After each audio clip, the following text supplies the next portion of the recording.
Good morning दोस्तों, जय हिंद जय महाराष्ट्र। तो प्रोग्रेस क्या ही बताओ, यहाँ पे 2 चिक्स है फंटेल के, उसमें से भी एक कमज़ोर है, लगता है कि वो मर जाएगा। और इनको यार मैं भी हैंड फिटिंग कर रहा हूँ दोनों चिक्स को, और इनको दोनों को भी अच्छी खासी पॉक्स निकल चुकी है। और इंजेक्शन देने से थोड़ा सा बेनिफिट तो दिख रहा है मुझे, लेकिन पूरा नहीं है। अब देखते अब क्या है। और ये यहाँ पे एक ब्लैक शिराजी है, वो पूरी तरीके से सक्सेस है। मतलब कि उसको जो पॉक्स का मैंने इंजेक्शन दिया था तो उसको पूरा रिलीफ है उसकी वजह से। ठीक है, अब कोई ऐसा पॉक्स का कोई इंजेक्शन नहीं आता दोस्त, वही एंटीबायोटिक को हमने लगाए थे ऑक्सीटेट्रासाइक्लिन वाली, और कुछ नहीं है। ठीक है, और यहाँ पे ये अंडे ले किया हुआ है फंटेल ने। अच्छा, आज का वीडियो बनेगा और इसलिए बनेगा कि सबसे पहले देखो, एकदम सीधा ना साला टॉपिक ही चालू कर देता हूँ, फालतू बीच में कुछ लेमड़ी जल लगाता ही नहीं। ये 3 लीटर के इसमें मेरे को अभी दवाई बनानी है। मैंने रात को भी दवाई बनाया था। मैंने देखा था कि कुछ कबूतर मैक्सिमम पतली बिट करते हैं। अब पतली बिट कर रहे हैं मतलब कैसा पतली बिट करना, ये बहुत अलग अलग तरीके से भी पतली बीट होती है। अब ये नॉर्मल वाली है लेकिन पतली बीट है, मतलब कोई इन्फेक्टेड वाली नहीं, क्योंकि ये ब्लू कलर वाली या ग्रीन कलर वाली पतली बीट नहीं थी। समझ लो मैं क्या बोल रहा हूँ, ये पानी वाली पतली बीट थी। तो यार ये पतली बीट थोड़ा अलग है, ये धूप लगने की वजह से, टेम्परेचर ज़्यादा होने की वजह से ही ऐसा बीट होता है। तो उसके लिए मैं दवाई लेके आया हूँ। मैं आपको दवाई बताता हूँ। ये मैं यार जेनेरिक से ही उठाता हूँ। ये आप दवाई देख रहे होगे तो बोलेंगे बाप रे इतना सारा, क्योंकि भैया एक दिन से नहीं होता ना, मेरे को 3 दिन कंटिन्यू करना है। मेरे पास में जो पिजन्स है उनको देना है। तो ये 10 लीटर में पूरा ये एक bottle डलेगी ofloxacin Metrogyl suspension.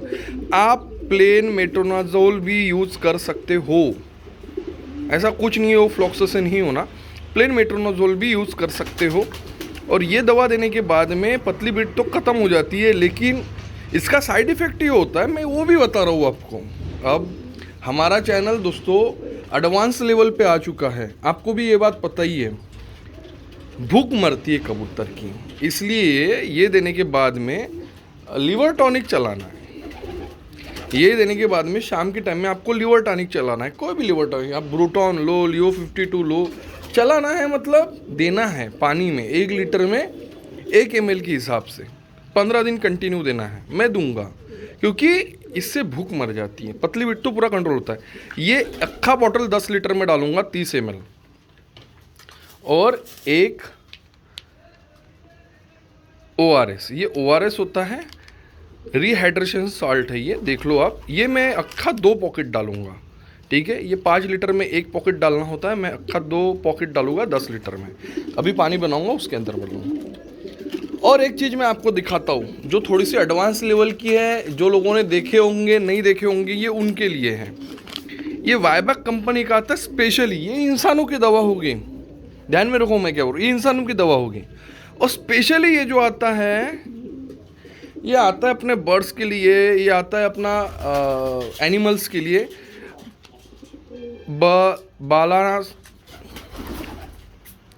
बैलेसॉल powder, maintain intestinal health. समझ गए, पतली बीट कर रहे, कुछ कर रहे हैं, जैसा आपका कबूतर समझ लो यार कोई बीमारी से है, और वो बीमारी में अगर पतली बीट कर रहा है तो उस टाइम में यार ये तो रिस्पॉन्स करते हैं, ऐसा नहीं कि ये रिस्पॉन्स नहीं करते, लेकिन इससे भी अच्छा रिस्पॉन्स इसका है। ये मैं जब मेरे पास में टेडी की बीमारी आई थी उस टाइम में मैंने इसको यूज़ किया था, कुछ रिसर्च करके ही यूज़ किया था। 230 रुपये का 100 ग्राम है, ये बहुत महंगा जाता है, लेकिन रिज़ल्ट बहुत बढ़िया है भाई। अगर आपके भी पास में ऐसा कुछ है तो इसका रिजल्ट बहुत बढ़िया, पढ़ लो। Nutrition element in the product of help to maintain normal intestine function, help to maintain normal intestine and digestive function, support intestinal immunity, thus help to maintain health, help to maintain continuously of drugs or sol, easy to prepare and dissolvable in water, वेलिना flavour ऐसा लिखा हुआ है। तो ऐसा है, मैं इसको यूज़ करता हूँ। कितना यूज़ करता हूँ, 1 लीटर में 10 ग्राम यूज़ करता हूँ, 100 ग्राम है, वो हिसाब से आप समझ लो। अभी मैं ये यूज़ नहीं करूँगा, कल यूज़ किया था क्योंकि कल मेरे पास में दवा नहीं थी, पतली बीट कर रहे थे, लेकिन अभी मैं इसको कंटिन्यू में यूज़ करूँगा। अब थोड़ा स्टैंड पे लगा के बात करना है आपसे। चलो आपके सामने आ ही गया। भाई अब ऐसा है कि तुम लोग को थोड़ा सा ना कबूतर के बारे में बहुत हो गया अभी नॉलेज, और ये नॉलेज बढ़ती जा रहा है आप लोगों का और मेरा भी, ठीक है। जितनी डीप में जाएंगे उतना तो कम है, ये तो आपको भी पता है, मेरे को भी पता है। जितना काम का है उतना पढ़ के भी कोई मतलब नहीं है। नॉलेज पूरा रहे तभी काम का है, नॉलेज आधा रहे तो कुछ भी काम का नहीं है। मैंने आपको पतली बीट के बारे में दोनों चीज़ बताया। पतली ग्रीन बीट कर रहा है और ब्लू बीट कर रहा है पतली में, तो समझ लेना कि वो बैक्टीरियल इन्फेक्शन की वजह से कर रहा है। तो उस टाइम में आपको कौन सा यूज़ करना है? एक्चुअली दोनों भी, कोई भी इसमें आप यूज़ करते हो, लेकिन रिजल्ट जो है मेरे को टेढ़ी में ये बैलेंसॉल पाउडर नहीं दिया था। अच्छा, दूसरी बात एक और आपको बतानी थी कि आपके कबूतर के अंडे जब सेकते हैं उस टाइम में थोड़ा इंपॉर्टेंट था, गौर से सुनना भाई, रिपीट नहीं करूंगा और इसके बारे में टॉपिक बना भी नहीं था। एक अंडा क्रैक हो गया, क्रैक हो जाता है नीचे में, अगर हम कुछ बेस नहीं रखते हैं या बैठने में कम ज़्यादा हो जाता है, या शेल कच्चा हो का मतलब उतना डेंसिटी का नहीं हो जितना डेंसिटी का होना चाहिए, तो बैठते टाइम में कबूतर कच्चा हो जाता, अपना तड़क जाता है, क्रैक आ जाता है, चिपक जाता है, तो वो अंडा खराब हो जाता है। ध्यान में रखना, वो अंडा खराब हो जाता है। अब बहुत से बोलेंगे अबे साले इसमें क्या नया था, ये तो मेरे को पता था कि खराब हो जाता है। तो भाई अब क्यों खराब होता है? मैंने कल एक जने को समझाया, उसका सेम ऐसा प्रॉब्लम हुआ, लेकिन उसको नहीं समझ में आया कि ऐसा क्यों होता है। तो बोला भैया देखो, इसी पे आज का वीडियो बनाता हूँ। भाई अंडे का फंडा मैं आपको बताता हूँ, 1 मिनट में। पहले अंडा ही उठा के लाता हूँ आपके सामने।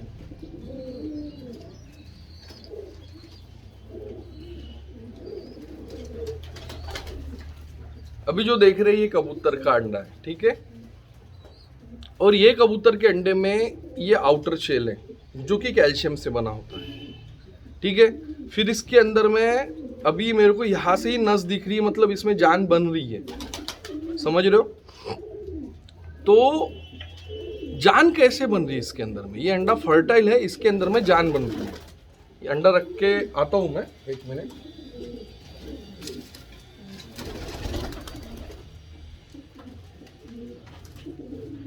उसके अंदर में जान बन रही है। अब जान क्यों बन रही है?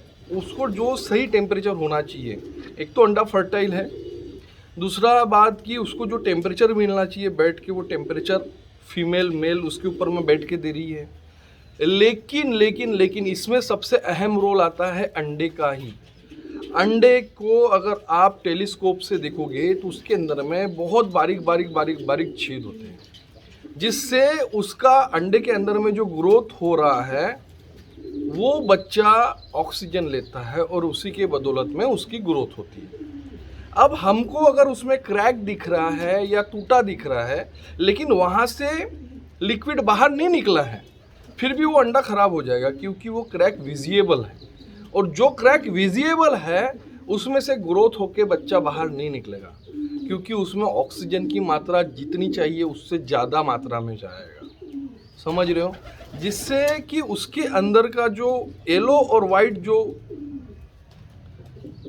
लिक्विड है वो सड़ना चालू हो जाएगा टेम्परेचर के वजह से, फर्मेंटेशन चालू हो जाएगा, यानी ग्रोथ होने की जगह पे फर्मेंटेशन चालू हो जाएगा, और फिर वो सड़ के उसके अंदर में गैस पकड़ेगी, आप बहुत बदबू मारेगी। तो इसीलिए अगर कोई भी अंडे के ऊपर में आपको क्रैक दिख रहा है तो आप समझ जाना कि वो अंडा खराब हो जाए। अब एक क्रैक 2 प्रकार के भी हो सकते हैं। जब बच्चा बाहर निकल रहा है उस टाइम में भी क्रैक है, तो कान पे लगा के देख लो। बच्चा बाहर निकलने वाला क्रैक तो आपको समझता है, इतना तो आपको भी पता है ना? उस टाइम में ऐसा नहीं कि अरे अंडा खराब हो गया आपने उठा के फेंक दिए, ऐसा मत करना। तो भाइयों चलो मैं रखता हूँ, इतनी सी ही बात थी आपको बताने के लिए और कुछ नहीं। तो चलो बोला इस पे भी आपको समझा के बता दूं कि अंडा क्यों खराब होता है। जितना ऑक्सीजन लेवल चाहिए उससे ज़्यादा सप्लाई होता है क्रैक होने की वजह से। एक्चुअली वो आउटर लेयर है, उसके बाद में एक इनर लेयर होता है, फिर बाद में उसको डेवलपमेंट होता है, उसका जान बनती है, और सबसे पहले हार्ट ही बनता है। चाहे कोई भी कुदरत जो बनाई हुई है ऊपर वाले की बदौलत में, तो सबसे पहले जो बनता है वो दिल ही बनता है। चाहे वो अंडे के अंदर में हो या कोई जानवर के अंदर में हो या इंसान के अंदर में हो, डेवलपमेंट में सबसे पहले डेवलप होता है दिल। दिल डेवलप होने के बाद में, यानी हार्ट डेवलप होने के बाद में वो सबको डेवलप करता है। अब मेन इसमें आप समझ रहे हो, सबसे पहले डेवलप होना है तो हार्ट को डेवलप होने के बाद में सबसे पहले हार्ट डेवलप होता है। जब भी जान जाएगी, टेम्परेचर मिलेगा, जान जा रही है, तो सबसे पहले डेवलप होता है हार्ट। और हार्ट डेवलप होने के बाद में हार्ट सभी अवयव को, यानी सभी पार्ट्स को, ह्यूमंस बींग्स या जो भी है, पक्षी है, कुछ भी हो, अंडे में भी हो या माँ के पेट में भी हो, पलता वैसे ही है। ये बात ध्यान में रखना। भगवान ने, ऊपर वाले ने, ईश्वर ने सबको एक जैसा ही डेवलपमेंट दिया हुआ है, आकार और स्वरूप अलग अलग दिया हुआ है। ये बात ध्यान में रखना, ठीक है। तो हार्ट ही बनने के बाद में बाकी के स्पेशीज बनती है हमारी, और वो जो बनाने वाली स्पेशीज है वो हार्ट ही बनाता है। चलो भाई, रखता हूँ। जय हिंद, जय महाराष्ट्र।